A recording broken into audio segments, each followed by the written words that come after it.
I can recognize and respect all of the wherewithal and the skill set that you have to, be Thank you. acclimated with in order to survive. Thank And you. you switched it even from Platinum Fubu and you went and acquired Kuji. Hmm. Yeah, so you're right. But to understand brands, hot fashion brands, the real length of it is stay hot 5 to 7 years, right? Okay. Now, and we got our unicorns out there. We got our Ralph Lauren's and Nikes and Louis Vuittons. But even if you look at stuff like Benetton and Mm, Coach and other ones, up and down, that's right? right. Ebbs and flows, right? So I realized that a kid who had, 4 years of FUBU in their closet, who was in high school, they want to look a little different when they go to college. I'm a big boy, a big girl now. Let me switch it up. Let me go mess with one of your brands, right? Right.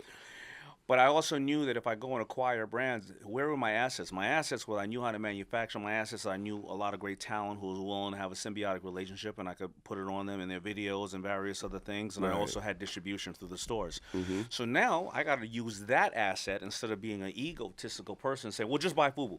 Mm. No, I'm not going to do that. I went and acquired Coogee. I went and acquired Etonic sneakers. Dope. I licensed out Kappa, but I failed at Kappa, and I licensed Ted Baker. I failed at that one. Um, and a couple other ones we had, Willie Esco and various other brands. And I just kept acquiring brands to get them out there. Man, how do you recognize the void in the market for you to fill? Uh, I knew that Coogee had a legendary reputation, and it had went bankrupt because the guy in Australia, didn't do right with it. But I knew that if I purchased a brand, that the OGs would be like, "Yo, Right. that's Coogee. I used to wear $700 sweats." Now, if I do that, but I make $100 denim because you were never able to acquire it, they only made one sweater. So I Right. had brand equity in the name of it. Right. You know what I mean? And now I'm going to bring it over here and make it this. So I think that's a phenomenal feat. I think that's a phenomenal feat. So, like, how I see myself, I know a lot of people look at me as a rapper. They look at me as an actor. If you really know me, then you may, consider me some sort of real estate developer or something like right. that. But how I see myself really is a brand builder. Hmm. And that's kind of how I see you. Right. Like, over time, from Grand Hustle to trap music to Family Hustle to Hmm. Rhythm and Flow to a Cool to Hustle Gang to just so many different brands Right. that have been built throughout my career. I look at people like, that have achieved the level of success that you have, not just with one brand, Hmm.